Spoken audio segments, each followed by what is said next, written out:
అంటే జనం, జనం అంటే జగన్ అంటారు కదా! మరి జనం రాలేదా ఈరోజు? అనుకోవటం పొరపాటండి. జగన్ వస్తే జనం అనుకుంటే మరి ఒక్కొక్క మనిషికి వచ్చేసి 2 లక్షల పైన అప్పు చేశాడు జగన్. బడ్జెట్లు చేశాడు, బడ్జెట్ లోటు అన్నారు. చంద్రబాబు చేశాడు, ఒక్కొక్క మనిషికి వచ్చేసి 2 లక్షలు అప్పు చేశాడు అని జగన్ ముఖ్యమంత్రి. నేను అన్ని తీరుస్తాను. పథకాలు ఇచ్చాడు, ఎవరికి ఇచ్చాడు?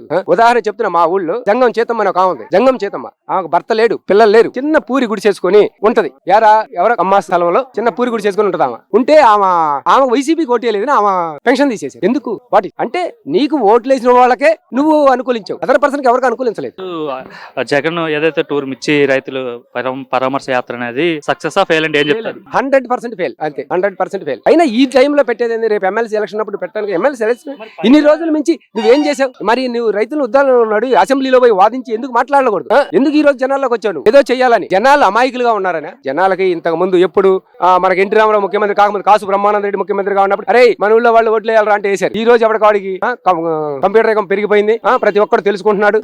అప్పుడు ఎవడో ఒక్కడికి ఒక పంచాయతీ రేడియో ఉంటే ఆ రేడియో కాడికి పోయి వినేవాళ్ళు. ఈ రోజు ఇంటింటికి టీవీ ఉంది, ఇంటింటికి సెల్ ఉంది. 20 minutes లో ఏం జరుగుతుంది అనేది 5 minutes లో ప్రతి ఒక్కరికి సెల్ లో వస్తుంది. జనాలు చాలా ఎడ్యుకేషన్ డెవలప్ అయ్యారు.